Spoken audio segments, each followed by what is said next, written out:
Dear God, today as this session opens, we pray that your presence will be before us and everyone who serves in the decision-making process of our city. We pray for direction which will lead our city to be strong and unified. May we continue the legacy of our founders. May we be granted this day the wisdom to make decisions which will be for the good of our city.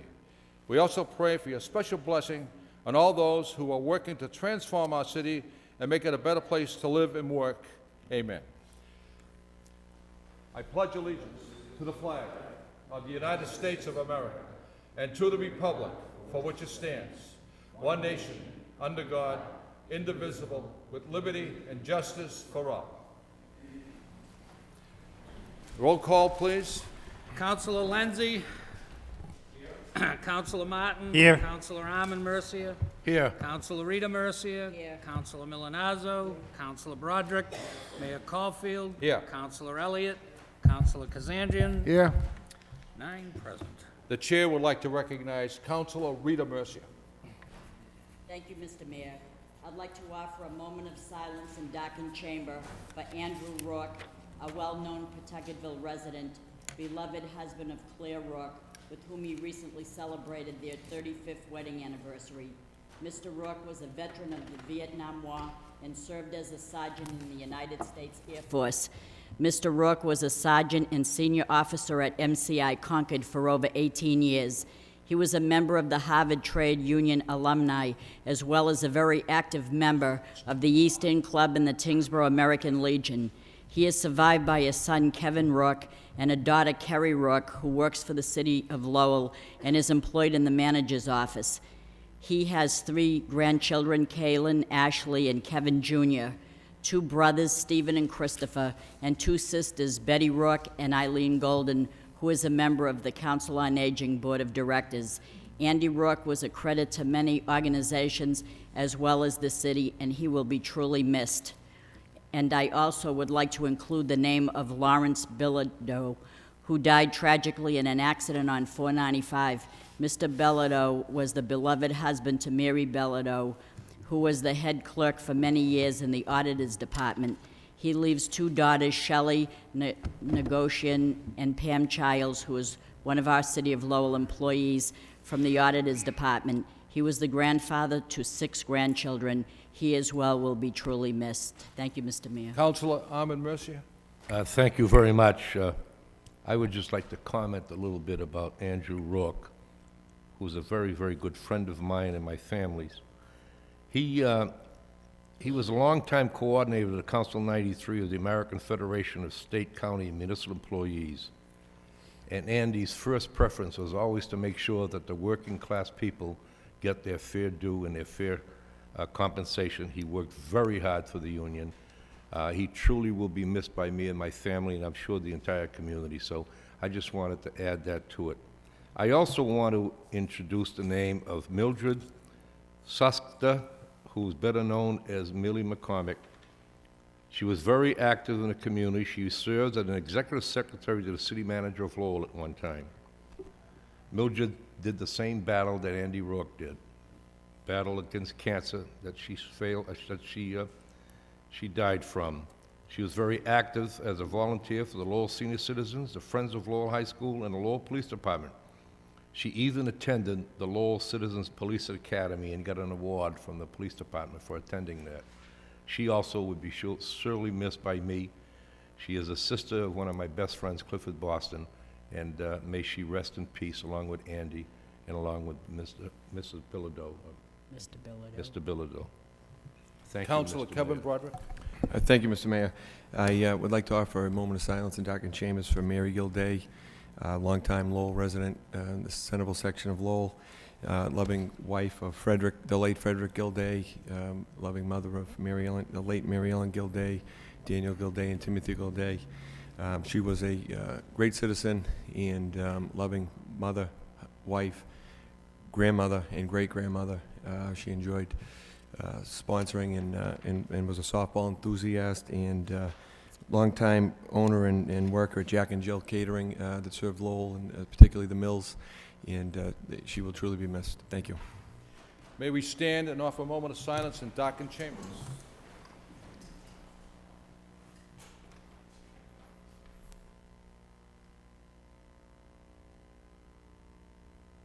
May they rest in peace.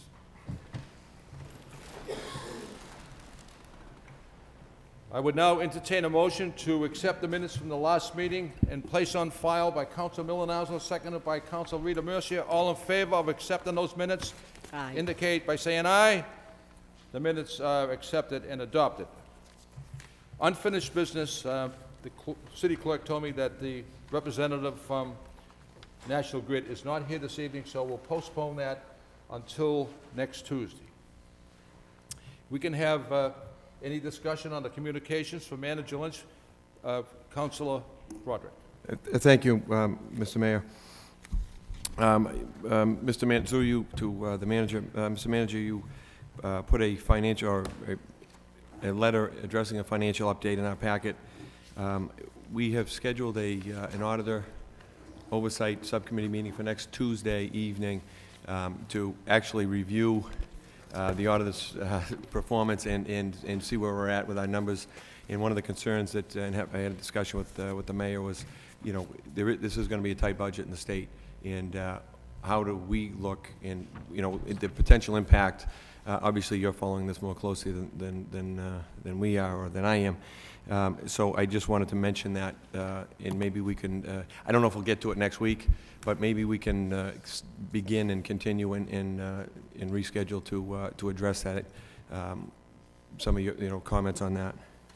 Mr. Manager? Our counselor will, Mr. Moses and I will certainly be happy to attend that meeting, and if there's time permitting, we'll certainly give you some sense of where we see the finances for FY '09 looking forward. We've had an opportunity to review the governor's proposed budget, and you know, things are very tight at the state level. We've had some discussions with the delegation as well, members of the delegation, and they echo the concerns that the governor has certainly raised.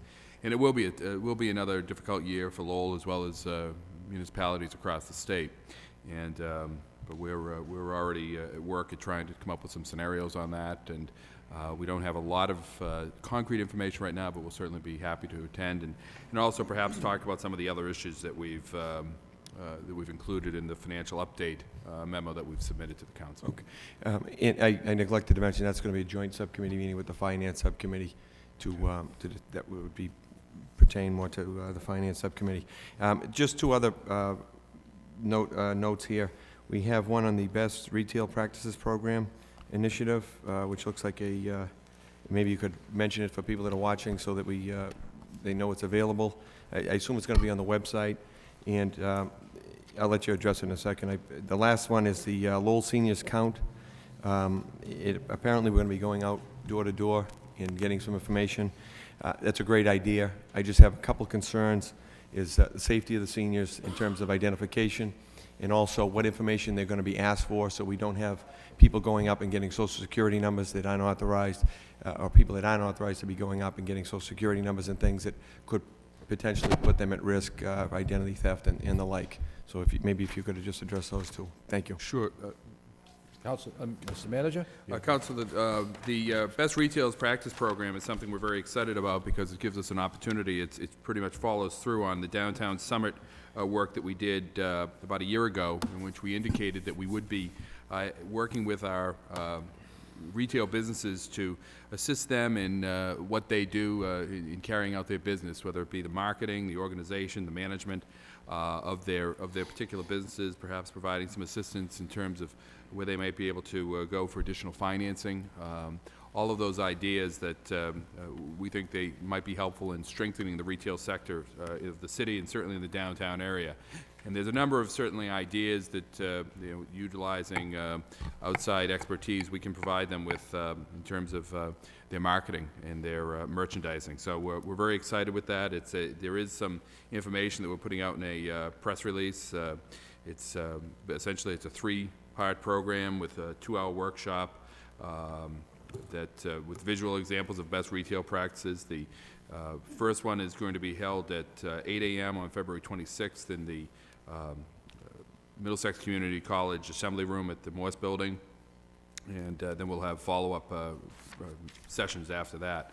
So we are very excited with that particular program. The Seniors Count program or project, actually coincidentally we have Lynn Zunis here, and perhaps Lynn, you have an opportunity to just talk about what the Seniors Count program is all about, and it's actually on the agenda tonight also for an acceptance of a grant for that. But this might be able to address some of your issues, Council, regarding identification and the type of information we'll be looking for. Thank you, Mr. Manager. Thank you, Mayor Caulfield and Kevin, for bringing it up. It is on the agenda. We're very happy to report that we've been funded a grant from Mass Department of Public Health to conduct this needs assessment of seniors in Lowell, and we are calling it Lowell Seniors Count.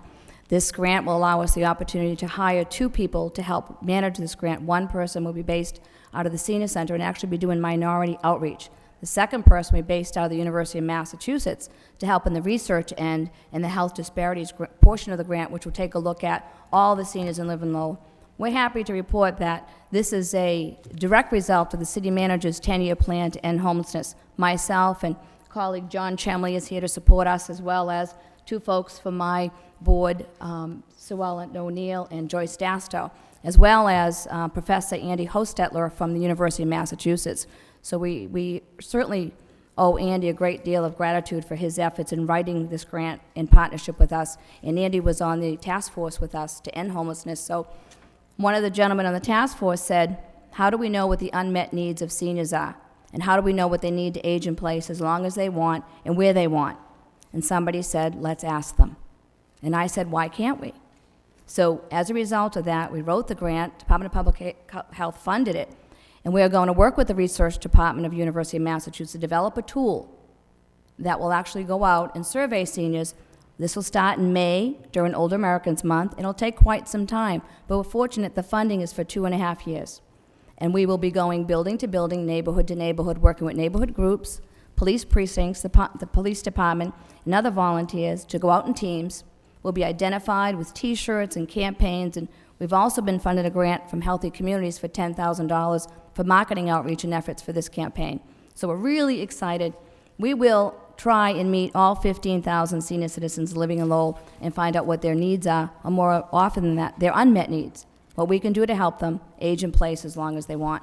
So we are working with the research department, Council Broderick, to make sure that the tool that we use is not invasive, that it's a positive tool. And I'm going to kind of turn it over from there. We're also going to be doing health and wellness kits for people. So we'll have 11 by 17 bags full of information from local nonprofits about where to access information on food stamps, fuel assistance, Meals on Wheels, etc. So the toolkits that we're giving seniors, we're also going to be able to help them with some of those unmet needs and bring them the resources that they need to help them age in place. So not only are we going to go out and get acquainted and meet every senior in Lowell, which I'm really looking forward to, we need volunteers, we'll need sponsors, and if any nonprofit has something they'd like to put in this bag, we really would like to create a real bag of wellness, health, information in these bags for the seniors. I'm going to turn it over to Professor Hostetler from the university, because he really can talk a little bit about the tool which you're concerned about, Councilor Broderick. Thank you. Thank you for giving us the opportunity to speak with you. My name is Andy Hostetler. I'm a psychology professor at UMass Lowell. I research and teach primarily in the area of adult development and aging. One of the things that Lynn didn't mention was that we were also inspired by the efforts of Boston to do the same thing that we're trying to do. Boston Seniors Count earlier in this decade. And we're using a lot of the same questions that they used. We share your concerns about invasiveness. We share your concerns about protecting confidentiality, anonymity. There are two components to this. One is to do a general assessment of the well-being broadly, in broad terms, in terms of physical and mental health, in terms of food and housing security, financial security, social and community relationships. So we want to get a sense of the lay of the land in terms of how our seniors are doing, our diverse seniors. The other part is outreach. We want to go back and reach out to those who need it the most. So following the Boston model, we would intend to collect information about names and addresses, but then that would be separated from any of the actual answers to specific questions about, for instance, how they rate their physical health or their mental health. And that information would never be entered into the same database in which answers to specific questions would be entered. So as I indicated, we'd be asking questions about psychological and physical health, self-assessed, housing needs, food needs, their social and community relationships, their transportation issues, and other topics. The survey instrument would probably be in the vicinity of 50 questions long. And again, it's very similar to the instrument used by Boston in their effort to count all their seniors. And the one other thing I'll add is the specific program is from the Massachusetts Department of Public Health is to reduce racial and ethnic health disparities. And so the two individuals that we'll be hiring will be targeting Lowell's communities of color, the Cambodian community, the Portuguese-speaking community, Latino community, et cetera, to make sure that all of Lowell's seniors are included in equal representation, equal proportion in the study. And certainly happy to address other questions. We'd like to thank you for your participation, your involvement in helping Lynn Brown and the Senior Center. We thank you immensely. Thank you, Mayor Caulfield. In closing, I just want to say this is a true sense of collaboration amongst many partners in the city of Lowell, Elder Services of the Merrimack Valley, the Lowell Community Health Center, and others that are all partnering around this and really looking forward to this campaign. So you'll see an advertising effort, a marketing effort that'll be rolled out slowly, but in May we'll kick it off during Older Americans Month. So if you're 60 or over, living in the city of Lowell, we may be coming to visit you in the next year or so. And what's your address? You raised your hand. Coming to say hello, and thank you for the time. We're excited about it. Lowell seniors do count in Lowell, and we'll be counting on them to help us get the information we need so they can age in place and stay in place as long as they want to. Thank you very much. Thank you very much, Lynn Brown Zunis. And I would also like to recognize Sue Ellen O'Neill, Joyce Dasto, who worked tirelessly to benefit our seniors. And also, we should welcome and put our hands together for a great guy who we're honored to have you in our chambers, John Chumley. Thanks, John, for being here and all the great things you do for us in the city. Can I, yes, on this subject? On this subject, yes, if I could, Mr. Mayor. This may be beyond the scope of the project that's envisioned, but I noticed that the groups that are intended to be visited, you know, people over 60, certain minority populations are notoriously undercounted in our census. And I think it's important that we put an emphasis on getting the census count as high as we can. So even though that may not be part of the scope of this project, I would hope there'd be a way to keep the data that we get and share it with the people who are going to be conducting the census. I think it would be valuable and help us keep our numbers where they need to be. That's a good point. Mr. Manager?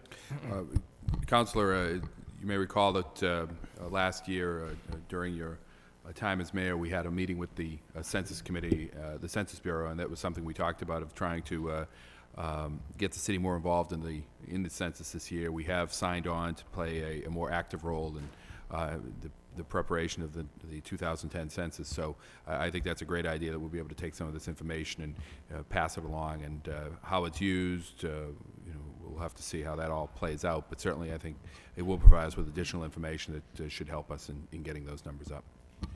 Any other discussion on this subject matter? If not, I will recognize Councilor Elliott. Thank you, Mr. Mayor.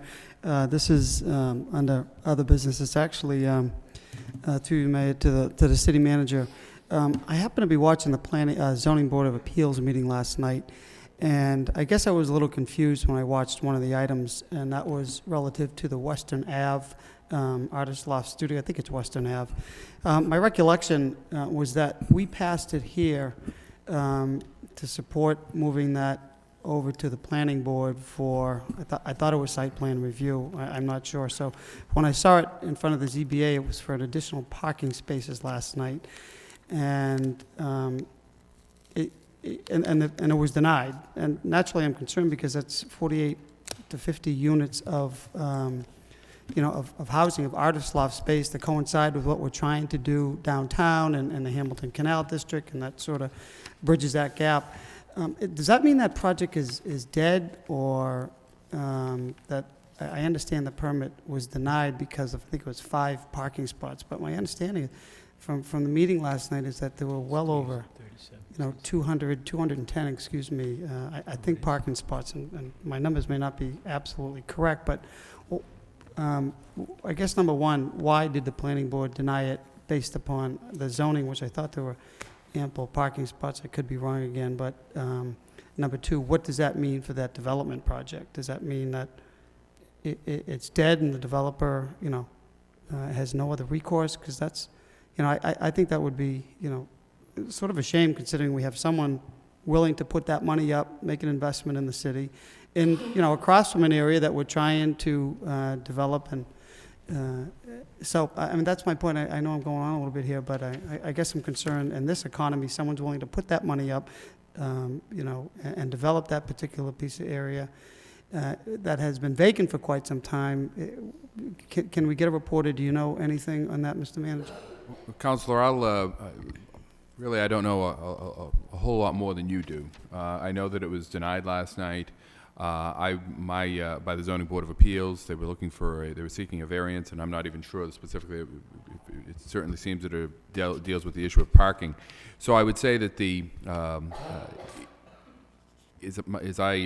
project as proposed cannot move forward, at least for a period of time, when it could go back for another seeking a variance once again. I believe it's a 2-year wait to do that. But if it's recrafted, it certainly has the potential of going back. But I'm not sure what the status is on that. I asked Adam Bakey to prepare some information for me, because there has been some discussion around City Hall today regarding that matter. If my memory serves me correct, I thought that the council voted to extend the artist overlay district to include that particular parcel, and this was. That was the type of project that we were looking to put in there. Correct. Okay, well. So we'll certainly, I can get a report for you at the next meeting. Okay, thank you. Thank you, Mayor. Councilor Lindsay? Thank you, Mr. Mayor. Through you to the manager, just regarding the Best Retail Practices program, at Greater Lowell Tech, they have a very dynamic marketing program, and this seems to be right up the alley of the curriculum that the students have out there. I was wondering if we could send a letter to invite them, that program or some of those students, to that meeting as an attempt to enhance the partnership between education and industry in our community. Absolutely. We'll get that out tomorrow. I think that's a great idea. Any partnerships we can have with any of the educational institutions, from the college all the way to the high school, would be, I think, an excellent use of Great. Thank you. program. Great point. Great point. Councilor Martin, and then Councilor Milonazo. Thank you, Mr. Mayor. My question is on a communication in the packet from Mr. Moses, which is a financial update. Attached to that is a letter from the Department of Revenue, mostly commending the city for its budget practices in the last year or so. But the last line in that letter indicates that the DOR is still going to insist that we have our annual audit completed before they'll certify any free cash, or before they'll certify our tax rate. My question is this the last year of that? I mean, I guess it's okay, because to me, the audit always took too long anyway, and this is pressure to get it done sooner rather than later. But I can envision a set of circumstances where that becomes a problem, and we won't be able to get the audit done and the tax rate certified. So how, is this going to be the last year of that, or the next year? Have they given any indication? They haven't committed to us that this would be the last year. I think this was the second year that they required it. Now it's going to be the third year.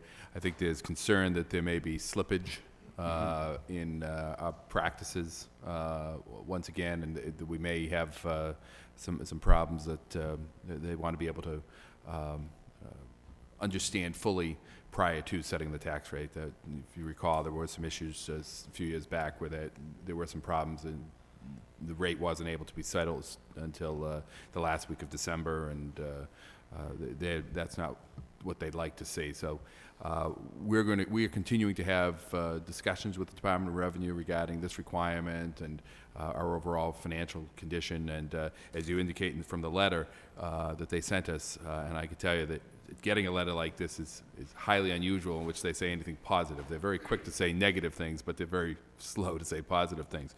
So we were very pleased to get this, but they continue, particularly when they look around the state and see problems taking place in other cities and other communities.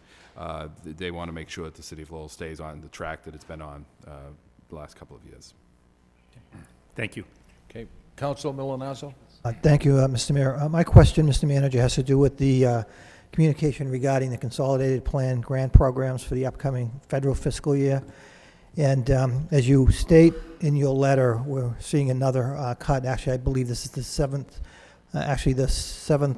year in a row that we've seen cuts in both the CDBG and the home program.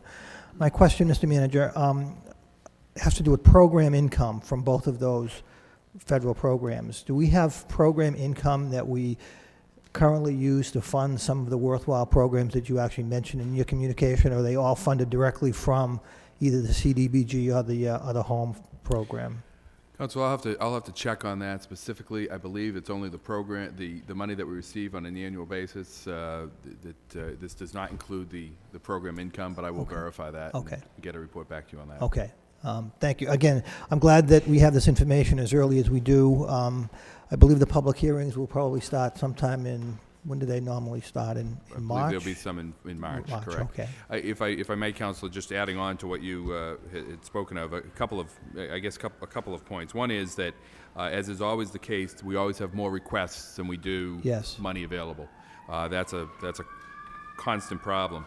But in addition to that, as you say, as you've stated, the amounts that we're receiving are going down. Right. There was hope. I know I was at the Mass Municipal Conference this past couple of weeks ago, in which Senator Kerry indicated that there had been some support for increasing the CDBG program, but unfortunately that was not successful. So hopefully we'll start to see some reinvestment back into the cities and communities of the nation with the increase in this program in the future. But right now it's again trying to do more with less. Okay. Oh, thank you. Any more discussions on Councilor Kazanjian? Yeah. A couple of things on the, I've got my report back from on the arena. I just wonder if I can get it back a little bit earlier than, I just walk into the building and I get it like at 6:15 and I got 15 minutes to look at it. Is a possibility to get it maybe a day earlier in a packet? Generally, Councilor, we try to get those out on Friday, but if we have the information available, we try to get it to you as quickly as possible. The alternative would have been waiting till sending it out in the packet this Friday. We try to do as quick a turnaround as we can on these motions. Yeah, I understand that. And if I can't get it Friday, if it's a Monday or Tuesday, I'll come down, pick it up, or email it to you, or fax it, whatever. This way, at least I have a few hours to take a peak at it and digest it. And last week with a couple of items that, again, I walked in and I got 15 minutes to look at it. And it's just not enough time for me to digest it. And I just, if I had a little more time, I'd appreciate it. Certainly, we'll try to, again, we try to get things out as quickly as we can, and sometimes that has always included putting things on the desks of councilors the night of the meeting. But I would point out on that particular response that that's really just a work in progress report. There's going to be more coming on that in the near future. And one other thing, I know Councilor Elliott mentioned Western Avenue on the zoning board. I actually watched the meeting myself last night. There was two issues on that. One was a variance and also a special permit for the use. The variance was for the parking and the use was a special permit for the use.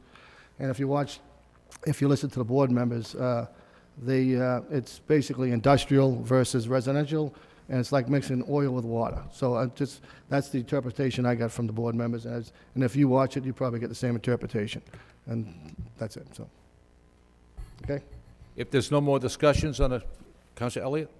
No, I understand that point, but we also extended, I think that was my point, that we extended the artist overlay district for that particular area in order to allow for that mixed use over there. So, yeah, you extended it, but you still have to go to the zoning board of appeals for a special permit. And without you extending the artist overlay district, it wouldn't have an allowable use to go to the zoning board of appeals. So that's what you did. Okay? Accept the communications presented by Manager Lynch by Councilor Milonazo, seconded by Councilor Lindsay. All in favor? Accept the communications, place them on file. So be it. We have one travel request, out-of-state travel from an employee for the library to benefit the city. Any questions on that request? Roll call. Councilor Lindsay? Yes. Councilor Martin? Yes. Councilor Arman Mercia? Yes. Councilor Rita Mercia? Yes. Councilor Milonazo? Yes. Councilor Broderick? Yes. Mayor Caulfield? Yes. Councilor Elliott? Yes. Councilor Kazanjian? Yes. 9 yeas. We have a communication from Ms. Susan E. Purdy, a resignation letter dated January 21st, 2008. Dear Ms. Purdy, this letter acknowledges receipt of your letter dated January 21st, 2008, in which you resign as a board member of the Council on Aging of the City of Lowell. Your resignation is hereby accepted. I am filling your resignation and this acceptance thereof this date with the city clerk as required by law, and also forwarding copies as a communication to the City Council. The City of Lowell appreciates your years of service. On behalf, I extend thanks. Very truly yours, City Manager Bernard F. Lynch. Accept the communication placed on file by Councilor Broderick, seconded by Councilor Elliott.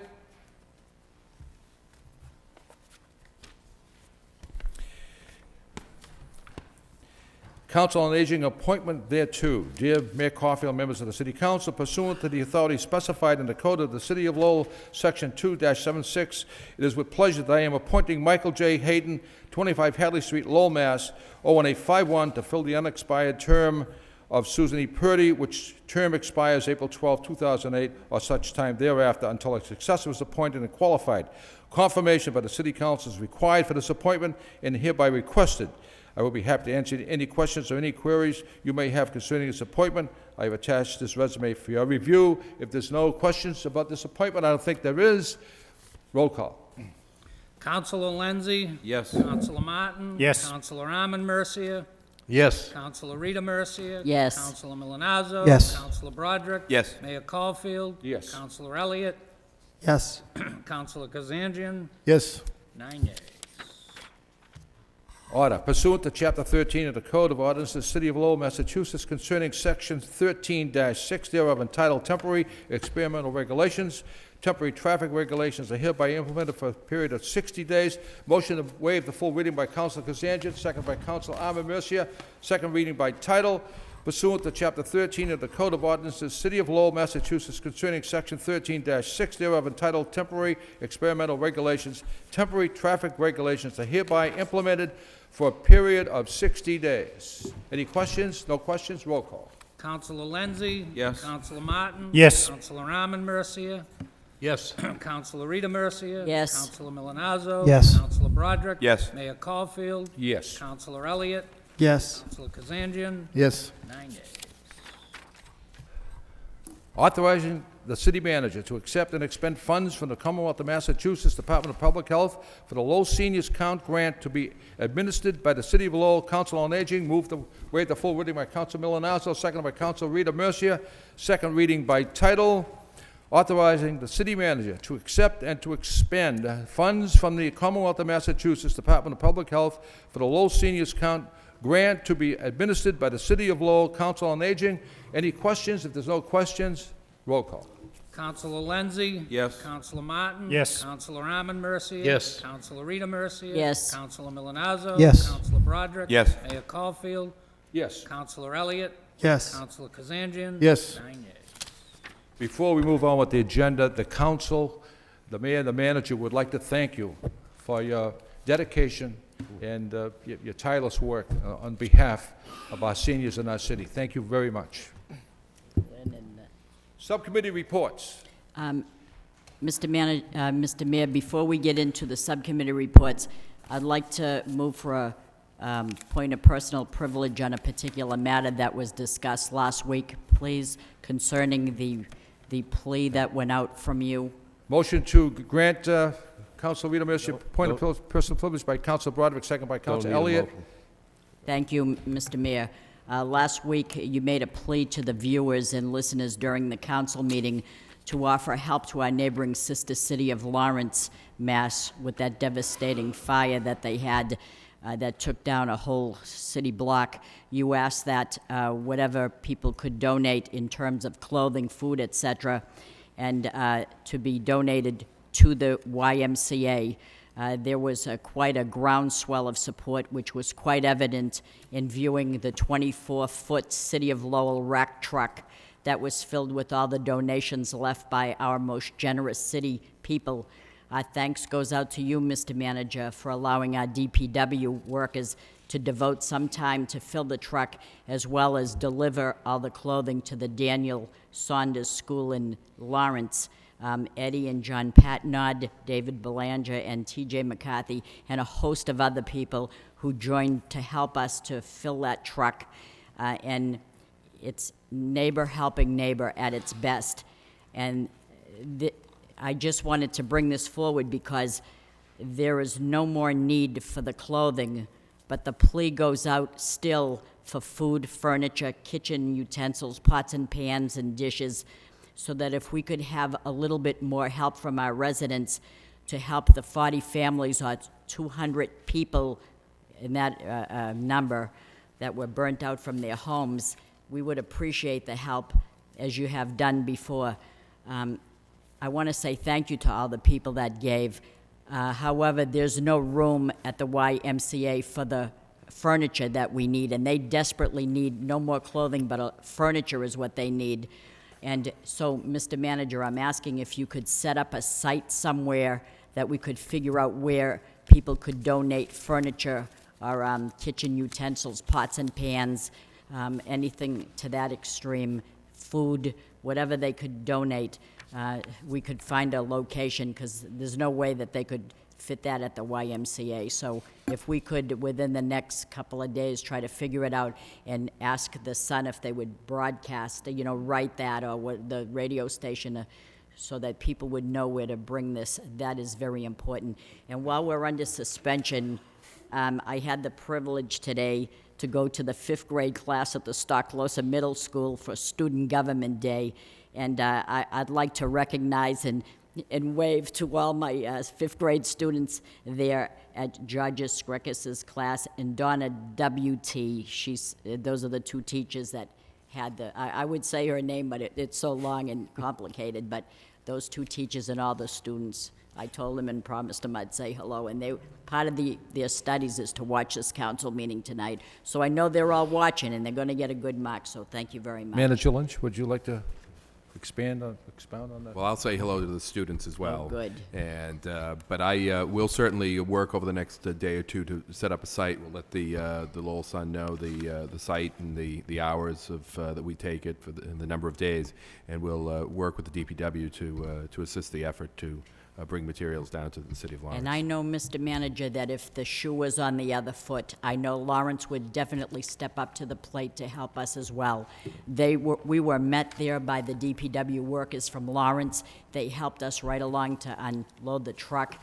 Everybody there was so grateful for everything that our residents gave. And so we have such a great city because when there's a need to help, our people come forward. Thank you.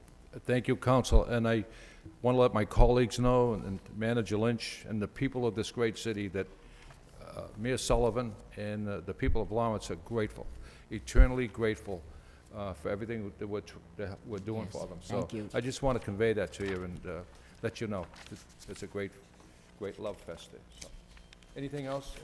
Subcommittee reports? Yes, I'm sorry to monopolize this, but I did have a subcommittee. The Parks and Recreation Subcommittee met last evening in the council chambers to address two particular issues. The first being the proposed dog park.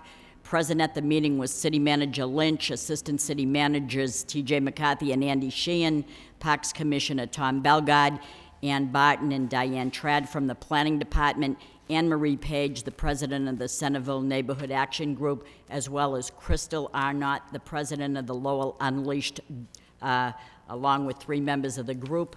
The subcommittee, with City Councilor Kevin Broderick, who was present, and myself, received a full outline from Ann Barton as to the options for locating a dog park in the city as requested by a group of concerned dog lovers. We learned that communities such as Cambridge and Somerville and parts of Boston already have dog parks, and they're successful. Patty Talty, our attorney in the planning department, researched other town ordinances and laws and found that if we do have such a park, that we would not be the city would not be held liable for anything that took place there. There were a few locations for this dog park, but other sites were too costly. The most feasible was a location at the First Street Park. the cost of which is $35,500. This cost would be provided through the CDBG monies, and the Lowell Unleashed Group, through a great fundraising effort called Wagapalooza, which I would term Wagapa Winner, because they surely are a winner when they submitted $4,500 towards this cause. So it's one thing to call and ask for help and have an idea, but they also have putting their talents and time and effort into raising money to help this cause. There is an existing tennis court already there, which could be used for parking. There is a large amount of fencing that is needed, but as the manager said and spoke about the fencing along the reservoir, that needs to come down, and we will most likely take that fencing for our use. We could do that.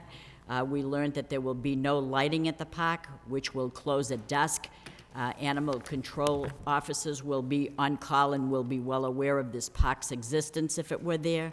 There will be a self-policing policy in place. From what they are exploring is an annual membership fee and some sort of a pass card. There are strict requirements by which your dog must be licensed, immunized, and vaccinated. There must be rules established, no doubt about it, and guidelines to follow, by which this council will probably be required to set.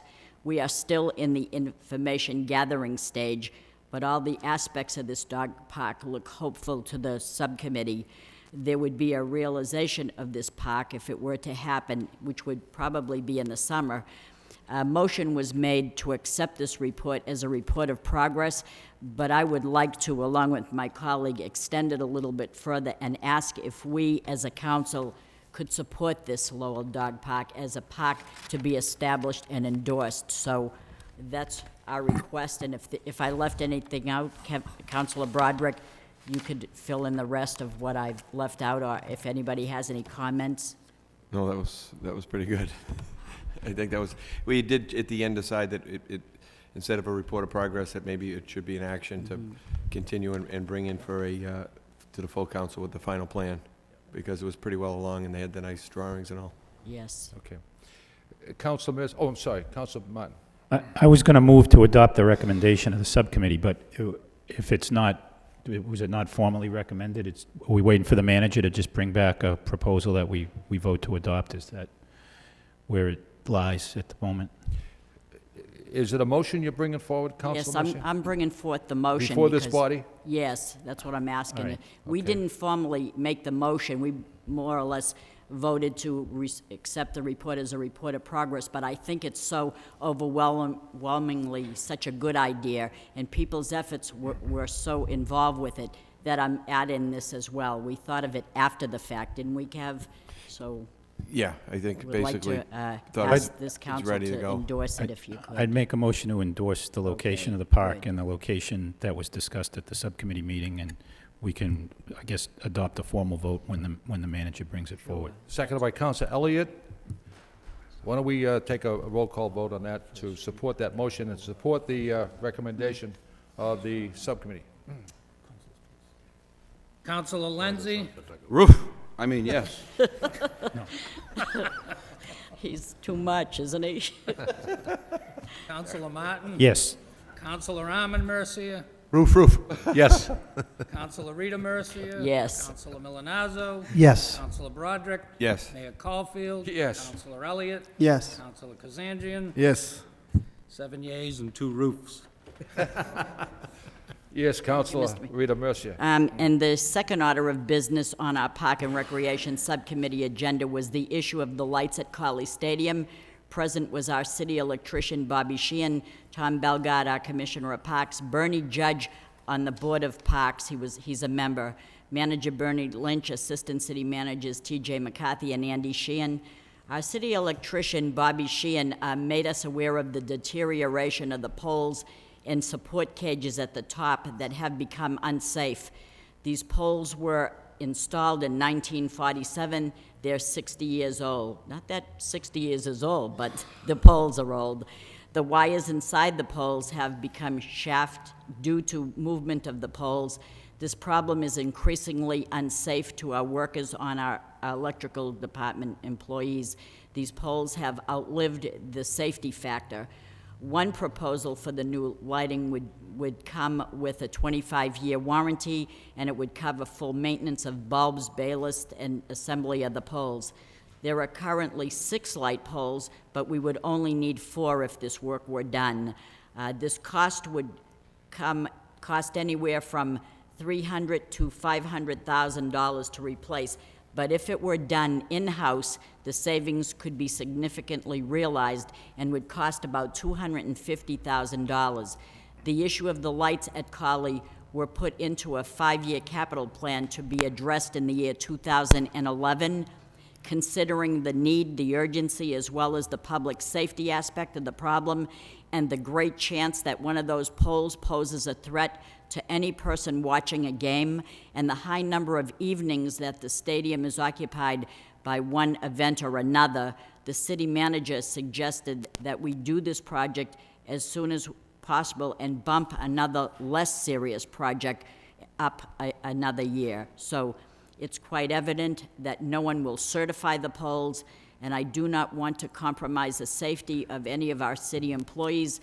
A motion was presented by Councilor Broderick to support this recommendation of the city manager, which is to propose that this project, which is to proceed with this project and to bump up a less serious project another year in its place. So that's the report of progress. Councilor Broderick? Thank you. That was an excellent recap. One of the things that was brought up and mentioned, and I think it's worth reiterating, is you have a capital plan that is it prepared? Because if this is going to bump something, it hasn't been presented yet anyway, so it's really not bumping anything in my eyes, but I'd like to see the overall picture as we go forward voting on any capital improvements. We have an idea of what your plan is, how much, and where it's going. I mean, this is a safety issue, so I think it obviously goes up to the top of the list, and if we can do it maybe in the summer with some downtime, because spring and fall, the place is packed. Right. So, I mean, it's getting use, and we're kind of a victim of our own success out there in terms of the usage and the cost of the lights. We'll save some money there, so I just wanted to see if we could address the capital plan as well. Mr. Manager? Council, what we're putting the final touches on the capital plan to bring to the council. It's been our, as I indicated in Councilor Mercier stated, it was our intention to move forward with that particular project in 2011. But as you stated, given the safety concerns, it's imperative that we move on that more quickly. So it's our intention to, while the plan is still being worked on, to move that into 2008 and have that work done this year. And but we hope to have that plan to you within the short period of time, so you can see all the projects that we have. It's a substantial investment that's required in our infrastructure and in our equipment, but we feel that it's important and it's really imperative that the city move quickly on a number of these items, and certainly the safety items rise to the top of all of those. Motion to adopt the recommendation by the Parks and Recreation Subcommittee by Councilor Elliott, seconded by Councilor Kazanjian. All in favor signify by saying aye. Thank you, Council. Thank you. Petitions. We have a petition to install a handicap sign at 73 Market Street for Helen Hunt. Roll call. Oh, I'm sorry. Refer it to the traffic engineer. 2 claims. Refer to the Law Department by Council Broderick, seconded by Council Milanazzo.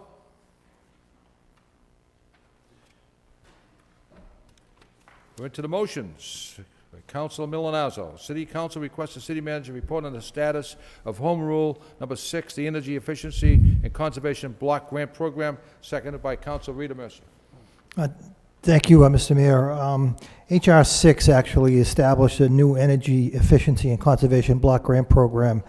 It's my understanding that it was approved by the House, and actually it was on the floor of the Senate. I believe it's been approved. If you could, Mr. Manager, if you could provide the council with a report. It's my understanding that there'll be $10 billion funded over 5 years to states and municipalities, and it's my further understanding that cities over 35,000 will actually get a direct grant dealing with energy efficiency issues. And just thinking about a building like City Hall that could certainly use energy improvements, would these funds be available to a public entity to retrofit City Hall, as an example, and then do energy conservation studies and do other worthwhile energy conservation measures throughout the community? So again, I think it's a worthwhile program, one that the city will certainly be able to take advantage of. So if we could get a report of as to the status of HR 6. Yeah, Mr. Manager? Councilor, just a very brief, we will get you a full report on this, but this is something that Adam Bakey and I have been talking about. Adam's has been tracking this particular legislation. It's our understanding that money will probably be available in the fall, but you know, we're watching everything going on down in Washington and how it will be handled and how the money will be divided up. It was my understanding it was going to be used the same criteria that's used in the Community Development Block Grant Program, but certainly we'll follow up and get more specifics on that. All in favor of the motion signify by saying aye. Motion's approved. Motion by Councilor Kazanjian. City Council requests the city manager report on the status of the jam garage on Middlesex Street, seconded by Councilor Lindsay. Mr. Manager, first of all, what's the opening day do we have set for the garage? Right now, we're hoping that it'll be sometime in mid to late February. The problem we're having out there in council, if you recall, I believe we provided an update to the council back at the beginning of January. Mass Electric? Mass Electric continues to be that problem. Still the same issue? The getting the transformer, and now the issue is they have not obtained the necessary easement from the city, and they need to give us a plan that we can bring to you so that the city council can adopt the plan and grant them the easement to place the transformer. We've provided them with documentation several months ago that they need to get to us, but Mass Electric seems to be the issue. Who's doing this, the contractor, or is it the city itself for Mass Electric? It would be the contractor. The contractor? Right. Do we have a time, because I've done a few projects myself, as you probably know, and first thing I do is I contact Mass Electric, because I know it takes a period of time to do that. Correct. And if he notified Mass Electric from square one, I mean, we wouldn't be in this situation today. Do we have a time schedule on this garage with the contractor? Is there any time of fines if it's not done by a certain date that? There are liquidated damages that are in the contract that we can certainly look to. Those tend to go back and forth a little bit, but it is something we're reviewing right now. Yeah, because there's no excuse for not getting power. Yeah. What's it been, a year since we started this project, or?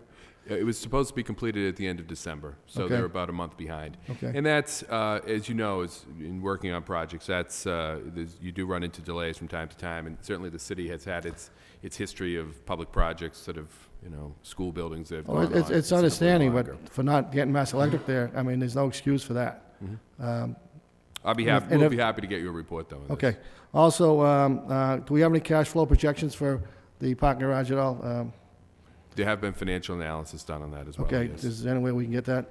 Sure. There Okay. have been reports that have been presented to the council before. We can provide those again. Okay, great. And I just in the past couple of weeks, I heard that we had a restaurant that was willing to go in there with negotiations with the city, and they're ready to sign. And once they signed, send a representative down to take a look at it.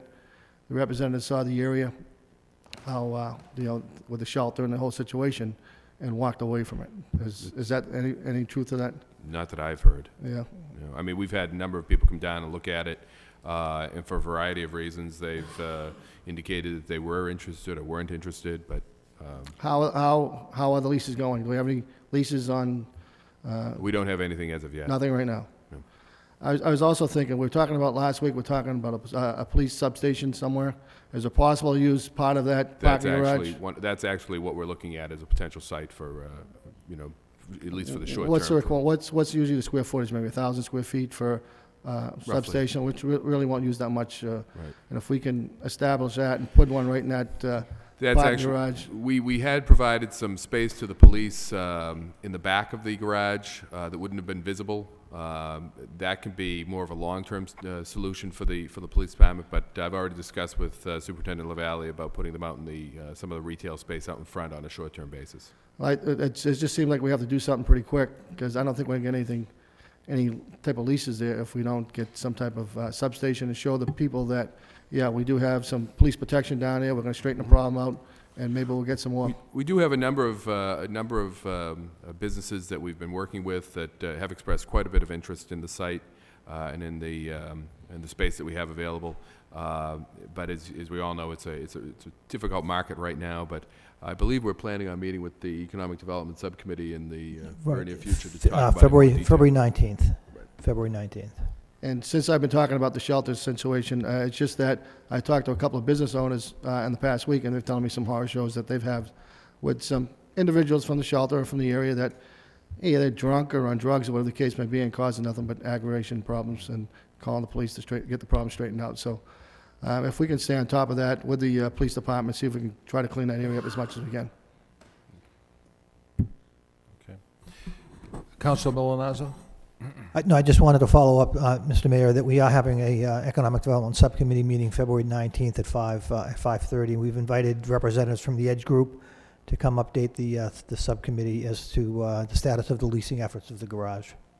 But again, I would just state to my colleagues that it's very important to make sure that we have the right mix of tenants in that building. And I, for one, and just speaking for myself, I don't want to look at this in the short term and say we want to rent it to a tenant that, again, not looking to just generate cash flow. I'm looking to try to set the tone for the neighborhood. So I think it's important that we end up having to make a decision as a body to have to wait for a viable tenant or tenants for that particular retail space. So again, that will all be discussed at subcommittee, then brought back to the full council. But it certainly is a complicated topic at this particular point. Councilor Martin? Thank you, Mr. Mayor. If I could just add, I think the suggestion about a police substation on the first floor of the garage is a very good one. I think the visibility of that would give a lot of comfort to other potential tenants, people who are going to use the garage. And we were talking about a substation in that neighborhood to keep an eye on activity, not just at the shelter, but there are other problem properties in that neighborhood. So the garage may be a bit removed from those places, but I think you have to start somewhere. And if we start at that end of Middlesex Street, these things tend to be, in progression down the street. So I like the idea of the substation. I think that's something that should be very seriously considered. Excuse me, Mr. Mayor. Councilor Elliott, did you want to? Oh, okay. Mr. Manager? Council, just to reiterate, it is our intention at this point in time, until we are able to lease out the entire space, to place the police substation there. Councilor Lindsay? Just going back again to the shelter, yesterday, about 6:15, there was an incident down there. I don't know if you're aware of it, but one of the catering trucks was doing delivery, and there had to be 6 police cars that responded to an incident at the shelter. So, just be interested in what kind of incidents are taking place down there that took that kind of response, where officers had to rush into the building and were, actually blocking traffic. So it seemed like it was pretty something going on in there that was pretty important.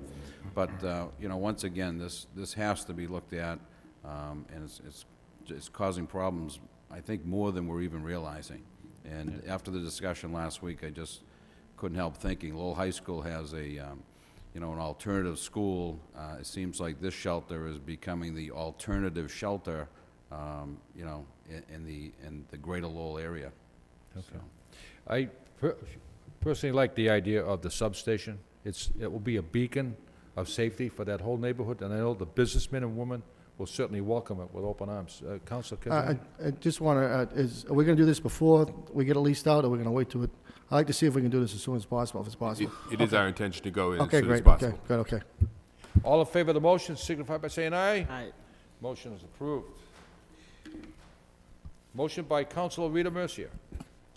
City Council requests the city manager to report on the status of the road work on Chelmsford Street and also the timetable for the Lowell's development. Seconded by Councilor Armour Mercier. Thank you, Mr. Mayor. The motion more or less speaks for itself. Are you happy about that? But it seems that the road work was repaired to some degree, and it's still rather bumpy. Is there ever going to be a time when they're going to resurface it to the way that it's supposed to be? Mr. Manager? Mr. Mayor, if you recall, there was a discussion of this back in November, I believe, December, where we talking with a number of the businesses out there. It was our goal to get that road back in full use as quickly as possible in January, with the understanding that the hot top plants at that point in time are closed. So we would be coming back in the spring to repave that whole area. Okay, that's fine. Could we have like a timetable as to what's going on with that and like an update on the process that's taken place with the Absolutely. road work there? And while we're in that same neighborhood, do we have a timeline for Lowe's Home Improvement Center on, that'll be in that immediate neighborhood? And what is the timeline for that? How will that affect the businesses as well? Are we gonna say that all the construction work is coming in from another area instead of impeding the businesses again? You know what I mean? So could we have some information as to that area there, and what do we look to expect? Council, I wouldn't see where there'd really be any impact on the area with the construction of Lowe's, but it does raise just the question as to what the status is of the Lowe's Sure. development. So why don't I get to have the Okay. Department of Planning and Development put something together That's for you on fine. that. Thank you, Mr. Manager. Councilor Kazanjian? Yeah, on the Lowe's project, I believe it was approved through the planning board and zoning board, but I believe it got appealed from the Yes. neighborhoods, and it's going to be going through the court system, so we really can't give you a update on that. It could take a year and a half, Right. maybe longer. it's I've in seen them go all the way up to litigation. 5 years. It depends how bad they want to fight it. So then I can rest assured that the street paving will take place before Lowe's is done, right? Yeah, Councilor, would you like to? No, the street paving will be done this spring. Okay, Absolutely. thank you. I just want to comment that Baltazar, the contractor, all the pipes and lines are in the street, water lines and so forth. They did meet the deadline, and you can't repave nothing until the spring. Sure. We're But very we're looking fortunate. forward to it. Very fortunate to have that contractor working for us. All in favor of the motion signify by saying aye. It's approved. Last motion of the evening. Mayor Caulfield, City Council requests the city manager report on the status of the burnt building on Birch Street, seconded by Council Lindsay. Mr. Manager, the reason I filed this motion, I understand the house is severely damaged, and the neighbors on that street want to know how long it's going to stand in that condition, and also the house on Westford Street is still standing in all its glory. So I just don't want to see the house on Birch Street turn into the same scenario, so, okay? If I may, Mr. Mayor, with regards to the Westford Street, as you recall, I reported at a recent meeting that the bid had been, the award had been challenged, but we were moving forward. I have given a notice to proceed to that contractor, so that work should be done, should begin very soon, but we will follow up on Birch Street as well. Okay. To see what the status is. Thank you. Is there anything out to discuss before we, Councilman Milonazo? Thank you, Mr. Mayor. If I could ask for a quick suspension to bring up an item? Sure. Thank you. Mr. Manager, there was a public notice in this evening's Lowell Sun requesting information about the Lowell Ordnance Plant. It's a 155-acre site that's actually Lowell, Berwicker, and Tewksbury, and apparently it was a former munitions dump years and years ago. And there's a public notice in tonight's paper asking for people to come forward if they have any information about it. So if you could look at the public notice, and if you could have someone do a little research, I'd be curious as a council to find out exactly what this means, and if it poses any safety risk at all to our residents. Yeah, I believe so. If Thank I you. could, Council, if I could have that copy, Sure. that would be great. Be happy to give it to you. Before we adjourn, I just want to let my colleagues know that the Altima press conference that was scheduled for 10 o'clock Thursday has been moved back to 9 a.m., the Altima press conference. And the Novus press conference is on schedule for Friday at 10 a.m. And Monday evening at the auditorium at 5:30, the Lowell Police Chief Ken LaValle and his staff will be awarding police officers badges of merit for duty above and beyond call. And I just want to bring to Councilor Kazanjian's attention the poll that Council Rita Mercy brought up 6 months ago, that splintered in the corner of Moore and Gorham Street. Not only does it look horrible, but it's a tremendous safety factor. So I just want to let you know, Council, to put that on your agenda when we invite the executives in from National Grid to discuss. And if anyone else has problems with poles, double poles, let Council Cassandra know, and we're going to address that in an orderly fashion instead of to the poor guy that's in front of the microphone. Council Elliott. But that's probably a good point. Wasn't Mr. Upham, didn't he volunteer John to Upham, sort of yes. try to streamline some of this? This is probably a good example of, you know, it may not be a lot of money to them, but every, you know, day that goes by, it's money to the city Right. that we could be using to collect revenue and start filling up that parking garage. It's really extremely dangerous. It's, I don't know, if someone walking by there's I going to mean, we can't force Mass Electric to apply for an easement for our parking garage, but it seems that we should be able to. So if anyone has problems with Keyspan or National Grid, the subcommittee on the neighborhoods and traffic are going to address that so we can do it in a fine fashion. There's no more other discussion. I'll entertain a motion to adjourn. Moved by Council Broderick, second by Council Kazanjian. Thank you very much. Get through that one, Carl.